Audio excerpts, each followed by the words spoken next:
Buonasera e benvenuti a questa edizione di TG Sicilia, i titoli del nostro telegiornale. Continua l'attività eruttiva dell'Etna con spettacolari fontane di lava visibili a occhio nudo. Fa il giro del mondo un'immagine dell'INGV di Catania che immortala Saturno sullo sfondo del vulcano.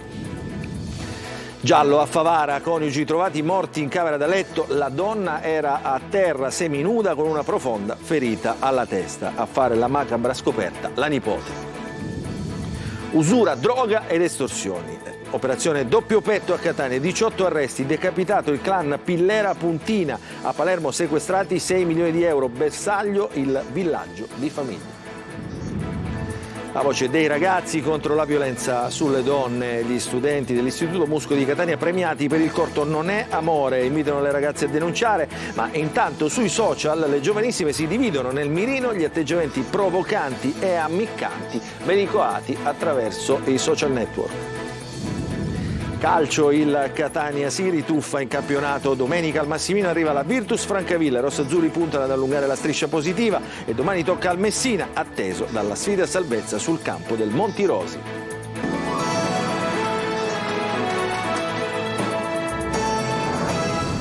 Ancora buonasera, benvenuti a questa edizione di TG Sicilia. Apriamo il nostro telegiornale con le spettacolari immagini delle fontane di lava sull'Etna, visibili a occhio nudo. Fa il giro del mondo una stupenda fotografia immortalata dall'INGV di Catania che ritrae il vulcano e sullo sfondo Saturno. Il servizio di Emanuela Corsi. L'Etna continua a dare spettacolo. Ancora una volta il protagonista di queste immagini straordinarie è il cratere di sud-est, la vetta più alta del vulcano, dove l'attività è in crescita nelle ultime ore con esplosioni, fontane di lava e forti boati. Secondo l'Istituto Nazionale di Geofisica e Vulcanologia, l'ampiezza media del tremore vulcanico continua a mostrare rapide oscillazioni tra i valori medi ed elevati. Dalle 16 circa sono i più alti tra quelli registrati nelle ultime 2 settimane, a dimostrazione dell'incremento dell'attività stromboliana. L'attività esplosiva è accompagnata anche da un flusso lavico, come si vede, che si propaga nel versante meridionale del cono del cratere e che nelle ore serali crea uno spettacolo di fuoco che non smette mai di affascinare. Le immagini dell'eruzione non sono le uniche che il vulcano ci regala in queste ore. Anche Saturno sembra soffermarsi ad ammirare l'attività del cratere di sud-est dell'Etna, scrive l'INGV nel commento che accompagna la pubblicazione di questo fotogramma affascinante. Il sesto pianeta del sistema solare viene immortalato sopra il vulcano dalla telecamera di sorveglianza della stazione di Piedimonte Etneo, uno spettacolo che non è mancato questa mattina all'alba, come mostrano le immagini. Adesso la cronaca. Giallo a Favara, in provincia di Agrigento, 2 anziani, marito e moglie, sono stati trovati morti nella loro casa di Viale Europa. La procura ha aperto un'inchiesta e disposto le autopsie. Il servizio di Davide Sarto. È stata disposta l'autopsia sui corpi di Maria Fiorilli e Paolo Lombardo, i coniugi di Favara, entrambi di 76 anni, trovati morti ieri sera nella loro casa di Viale Europa a Favara, nell'Agrigentino. Ancora non sono chiare le dinamiche dell'accaduto, nessuna ipotesi sembra per ora essere esclusa. Secondo le prime indiscrezioni sarebbe stata la nipote a dare l'allarme dopo averli trovati morti in camera da letto. Il corpo dell'uomo, già con i primi segni di decomposizione, giaceva sul letto e potrebbe essere morto da almeno 3 giorni prima rispetto alla denuncia. Maria Fiorilli invece è stata trovata stesa a terra con una profonda ferita alla testa, seminuda e con addosso solamente il sopra del pigiama. Sul luogo hanno lavorato fino a tarda notte i carabinieri da Tenenza di Favara e della compagnia di Agrigento insieme al reparto investigazioni scientifiche. L'esame cadaverico è stato eseguito dal medico legale Alberto Alongi. Gli investigatori hanno trovato macchie di sangue sui muri e su un ventilatore. L'abitazione è stata trovata in uno stato di disordine con il fedele cane della coppia che vegliava sulla scena. Le prime ipotesi degli investigatori suggeriscono che Paolo potrebbe essere stato colto da un malore e la moglie Maria sarebbe stata vittima di un incidente domestico. Sarebbe caduta battendo la testa contro un ventilatore prima e sul pavimento dopo. La procura di Agrigento vuole vederci chiaro e ha così disposto l'autopsia. La nipote, che per prima ha lanciato l'allarme, è stata ascoltata dai carabinieri. La coppia ha 2 figli che risiedono in Toscana e in Germania. Operazione doppio petto a Catania, 18 gli arresti della polizia che ha decapitato il clan Pillera Puntina. Gli affari illeciti erano gestiti in famiglia ed erano proseguiti anche dopo la morte in carcere di Giacomo Maurizio Ieni. Il servizio di Tonino De Mana. L'hanno ribattezzata doppio petto perché ad essere taglieggiati erano imprenditori del settore dell'abbigliamento, dei trasporti e della logistica. Sono 18 gli arrestati nell'ambito di un'operazione di polizia che ha decapitato il clan catanese dei Pillera Puntina. I reati ipotizzati dal GIP a vario titolo sono detenzione e porto d'armi comuni da sparo, estorsione aggravata dal metodo mafioso, usura, trasferimento fraudolento di valori, associazione finalizzata al traffico di sostanze stupefacenti, nonché di detenzione ai fini di spaccio di droga, cocaina che arrivava a fiumi dalla Calabria, marijuana che invece veniva importata dalla Spagna con il fiorente business affidato a Francesco Ieni Ucastoru, figlio di Giacomo Maurizio, morto in carcere nel maggio scorso. L'accortezza naturalmente di coloro i quali trafficavano in tali sostanze era quella non di rifornire delle piazze di spaccio proprie, ma in realtà accordarsi sostanzialmente anche con piazze di spaccio di altri gruppi criminali. Questo così consentiva loro di non incidere nel controllo del territorio e quindi di non avere attriti con le altre cosche. Affari di famiglia proseguiti dalla moglie di Giacomo Ieni, Francesca Viglianesi, arrestata per usura, e dell'altro figlio, Dario Giuseppe Antonio Ieni, che era subentrato per la riscossione periodica delle estorsioni. In occasione delle festività di Natale e Pasqua, Ieni avrebbe inviato Giovanni Ruggeri a riscuotere anche una tassa estorsiva semestrale pari a 4.000 euro. Estorsioni, droghe e usura erano affari di famiglia, nella fattispecie della famiglia Ieni. Sì, erano interessi che venivano curati dagli stretti familiari di Ieni Giacomo Maurizio e che venivano gestiti appunto o nel settore delle estorsioni o in quello degli stupefacenti. Dalle indagini sono venuti fuori legami economici con esponenti del Cappello Bonaccorsi e del gruppo Nizza, facente parte della famiglia Santa Paola Ercolano. Adesso ci spostiamo a Palermo, dove sono stati sequestrati beni per 6 milioni di euro a boss e gregari del clan Villaggio Santa Rosalia. Secondo l'accusa, il clan controllava la vendita ambulante del pane e addirittura esercitava il monopolio nella fornitura dei fiori ai cimiteri. Il servizio di Marco Gulla. Colpo contro la famiglia mafiosa del villaggio Santa Rosalia di Palermo. La Guardia di Finanza ha sequestrato beni per oltre 6 milioni di euro a 8 presunti appartenenti al clan che rientra nel mandamento di Pagliarelli. Gli 8 sono indagati anche per traffico di droga e trasferimento fraudolento di valori aggravato dalle finalità mafiose. I boss decidevano ogni cosa, quali attività commerciali potessero aprire, chi dovesse seguire i lavori di ristrutturazione e quali commercianti cambiare aria perché la loro concorrenza non era gradita, e ancora incassavano una percentuale sulle transazioni immobiliari e avevano creato un monopolio nel settore edile del movimento terra, ma anche il controllo delle postazioni ambulanti per la vendita del pane all'imposizione di fatto di un monopolio nella fornitura dei fiori a una rete di venditori su strada vicino al cimitero. Le indagini hanno scoperto anche un traffico di cocaina dalla Calabria messo in piedi da una delle figure di spicco della famiglia del villaggio di Santa Rosalia. La droga era destinata a rifornire le piazze di spaccio palermitane, sequestrate anche 7 attività economiche operanti nel settore del commercio d'auto, movimento terra, trasporto merci su strada, preparazione dei cantieri edili, minimarket, pianificazione, ristorazione e commercio di frutta e verdura. Intervento dei Vigili del Fuoco questa mattina poco dopo le 6 per il crollo di un vecchio edificio in muratura in via Gramignani nel centro storico di Catania. State vedendo le immagini, i Vigili del Fuoco intervenuti hanno messo in sicurezza la struttura e hanno effettuato accurate ricerche visive con l'ausilio di termocamere e il supporto di unità cilofile per verificare l'eventuale presenza di persone coinvolte anche accidentalmente nel crollo. Fortunatamente non ci sono stati feriti, sul posto sono intervenuti anche i tecnici dell'Enel di Telecom Italia per le attività di messa in sicurezza delle rispettive linee di distribuzione. L'abitazione si trovava in avanzato stato di degrado strutturale e risulta comunque essere disabitata. Le eccellenze catanesi e le opportunità che offre la città agli studenti per costruirsi un futuro partendo proprio dal sud. Sentiamo uno stralcio dell'intervento del sindaco Enrico Trantino, ospite oggi pomeriggio della trasmissione Sicilia 24 Focus. Ascoltiamolo. In questo momento una bellissima sinergia con l'università per cercare di canalizzare, di spingere sul settore dell'innovazione, della scienza, della tecnologia, sulle cosiddette materie STEM, in cui ci sono straordinarie opportunità occupazionali. Nessuno sa forse che il laboratorio di fisica nucleare di Catania ospita numerosissimi studenti, non solo del nord Italia ma di tutta Europa, proprio perché viene considerato un'eccellenza. E allora cerchiamo di comprendere quali sono le opportunità che noi abbiamo, offrirle sapendole valorizzare ai nostri studenti che molte volte neanche le conoscono. Io posso garantire che per quanto riguarda l'occupazione su quelle specifiche materie ci saranno opportunità straordinarie che certamente consentiranno di livellare quel divario che oggi stiamo subendo.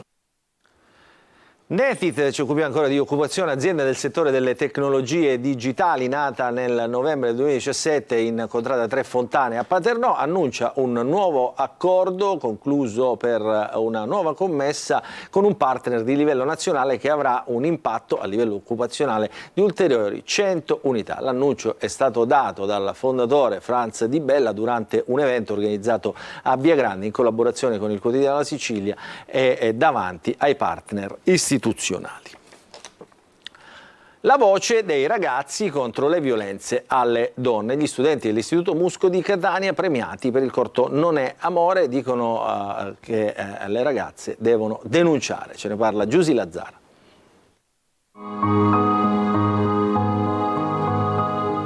Ieri ho incontrato Luca, era proprio come lo desideravo.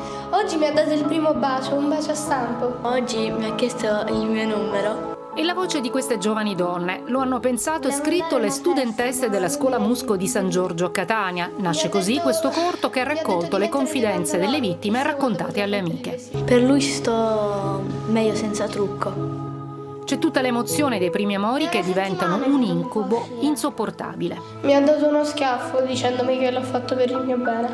Urla e schiaffi, ma mi ha promesso che non lo farà più perché mi ama. Il corto è stato premiato 2 volte nei festival nazionali dedicati ai video realizzati dagli studenti, che sono stati seguiti questa volta dalle insegnanti Claudia Urzì e Sonia Giardina. Questo spot, lo spot sul Non è amore, l'ho dedicato a Giulia personalmente, perché diciamo che questa ragazza gli è stata tolta la possibilità di esprimere, cioè di realizzare il suo desiderio, e non è giusto. E nelle scuole vanno avanti progetti per sensibilizzare contro la violenza di genere. Non restare in silenzio, denuncia. Denuncia. Denuncia. Denuncia. Denuncia. Denuncia. Denuncia. Denuncia. Denuncia. Denuncia. E intanto su TikTok si diffonde pericolosamente un nuovo trend che vede le giovanissime attaccarsi l'una contro l'altra come a suon di video, ovviamente. Il servizio è di Eva Spampinato. Dopo aver fatto diventare di moda la gelosia maschile dei ragazzi malessere e averla resa sinonimo d'amore, su TikTok spunta un nuovo trend che marcia sullo stesso filone della mentalità maschilista imperante, ma questa volta sono le donne a scagliarsi contro altre donne, loro coetanee, giovanissime, giudicate pubblicamente poco di buono in video ammiccanti e insultanti. Volete le ragazze serie e poi le perdete per quelle che fanno i chupa chups a tutti, alludendo al rapporto orale. Il testo del trend recita così, e a renderlo virale è la musica, una canzone russa remixata prima dal trapper Geolé e poi riarrangiata dal neomelodico catanese Nico Pandetta, con riferimenti volgari. Sì, sali su, baby, mi ha visto in TV, ora vuole chupa chup. Su TikTok sono le donne a giudicare le altre donne, trasformando l'accusa di essere facili in un trend, invece di difendere il diritto femminile alla libertà sessuale e all'indipendenza. Invece di difendere le altre ragazze dalle male lingue maschili, le giovanissime, queste stesse male lingue, le alimentano lanciando messaggi alla rivale in amore e scrivendo: io l'ho conquistato con un sorriso, tu non ci sei riuscita nemmeno aprendo le gambe. Vi sfido a trovare una ragazza seria nel 2023 che non si faccia toccare o non vada in discoteca, dicono questi 2 ragazzi. Si diffonde così la moda della celebrazione della verginità Insomma, il dominio sul corpo di una donna e il giudizio della loro moralità, manco fossimo nel Medioevo. Ancora regole sessiste e comportamenti intimi giudicati con la mentalità maschilista. C'è ancora molta strada da fare in questo senso. Al teatro Angelo Musco di Catania, una commedia sulle relazioni. Si ride e si riflette sulle dinamiche familiari, mai come adesso in crisi di valore. Titolo dello spettacolo: Famiglia quasi perfetta. Ce lo racconta Adelaide Barbagallo. Al Teatro Musco di Catania la prima di Famiglia quasi perfetta, con attori protagonisti il mattatore Edoardo Saitta e la brava Francesca Ferro, figlia d'arte cresciuta a pane e teatro. Una bella coppia, un po' sulle righe, perché lui insomma è uno distratto come come la maggior parte dei mariti, e lei è una moglie che fino a quel momento lo ha, come dire, accudito, lo ha appoggiato, e poi arriva un momento in cui anche le mogli più dolci, più, come dire, più calme arrivano all'apice, scoppiano e poi...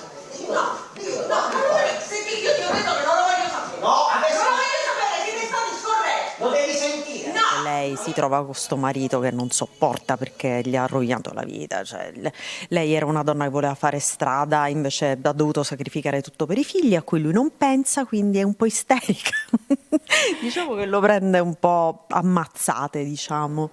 Aprono la scena due bambini dalle cui battute si intuisce subito lo spirito dello spettacolo. Una cena, 5 amici, oltre a Saitta e Ferro in scena Adriano Aiello, Plinio Milazzo, Francesca Agate. Chiacchiere, ricordi, risate, fin quando l'apparente atmosfera di complicità si trasforma in un furibondo e divertente scontro verbale.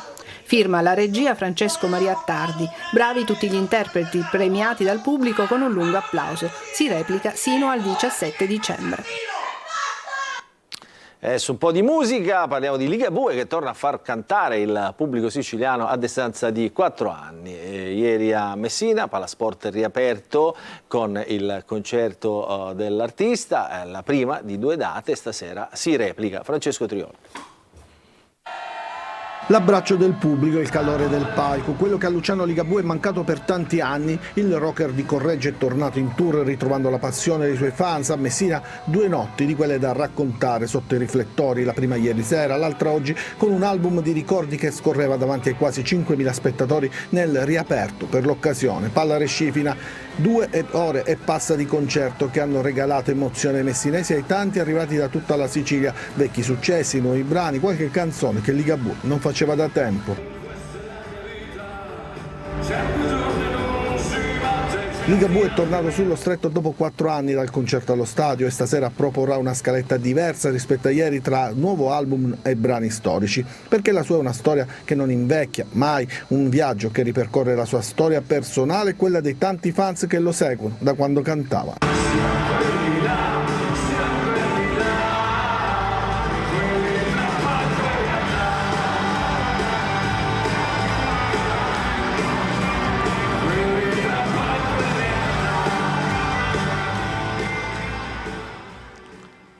Adesso ci fermiamo, una piccola pausa, poi il calcio.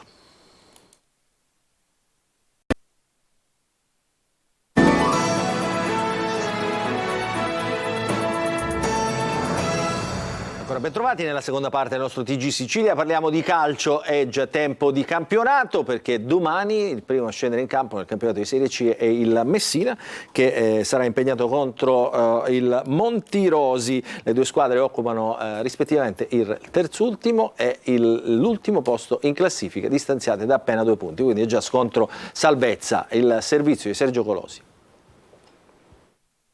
In palio c'è l'ultima scomoda poltrona. A contendersi il ruolo di Cenerentola del girone, Messina e Monterosi che si sfideranno al Bonolis di Teramo, con il Brindisi penultimo spettatore interessato. Dall'anno prossimo si chiamerà Guidonia Montecelio 1937. Domani però, con inizio alle ore 16:15, il Monterosi sarà l'avversario di un Messina disperato e in crisi assoluta. Per nulla condizionato dagli eventi e dalla classifica, il presidente Sciotto difende più per motivi economici la sua scelta e va avanti con Giacomo Modica. Tra le due squadre sta meglio il club laziale, che con 7 punti nelle ultime 6 giornate ha dato segnali di risveglio, mentre il Messina, sconfitto da 5 turni e con 2 soli punti in 8 gare, è in caduta libera. La posta in palio è altissima, si gioca per il sorpasso e per l'allungo. Difficilmente invece le due squadre sembrano attrezzate, almeno oggi, per evitare la coda degli spareggi. Modica, chiamato a scelte semplici e lineari di quel poco che su sua indicazione Sciotto e Roma gli hanno costruito attorno, dovrà rinunciare a Franco squalificato e lì ancora infortunato al pari di Buffa e Giunta, assenze queste ultime meno significative delle prime due. L'impiego di Ferrara in difesa e il ritorno al centro dell'attaccante Plescia sono due delle priorità di una squadra smarrita e fin qui incapace di ritrovarsi. Domenica invece toccherà al Catania, che ospiterà al Massimino la Virtus Francavilla, il servizio di Francesco Triolo. Sarà un dicembre chiarificatore per il Catania, 4 partite da qui alla sosta di Natale per capire quale potrà essere il percorso nel girone di ritorno. Sotto la guida di Cristiano Lucarelli, i rossazzurri hanno trovato una nuova spinta, il successo ai rigori in Coppa contro il Crotone ha testimoniato come il tecnico livornese abbia dato un cambio di passo a tutta la rosa. Adesso c'è una nuova sfida, una nuova occasione per dare seguito alle vittorie contro Turris e Giuliano in campionato e piazzarsi in piena zona playoff.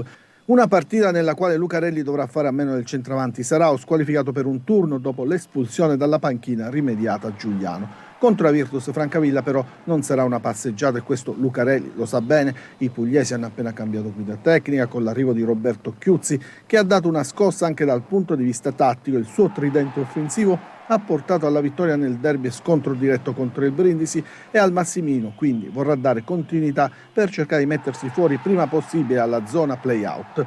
Il Catania però potrà contare anche sull'apporto dei suoi tifosi, si parte dallo zoccolo duro dei 14.000 abbonati, ma lo stadio sarà stracolmo in poche ore, sono stati già venduti oltre 1.000 biglietti. Una notizia dell'ultima ora, ufficiale il divieto di trasferta per i tifosi del Catania in occasione del derby contro il Messina previsto il 9 dicembre.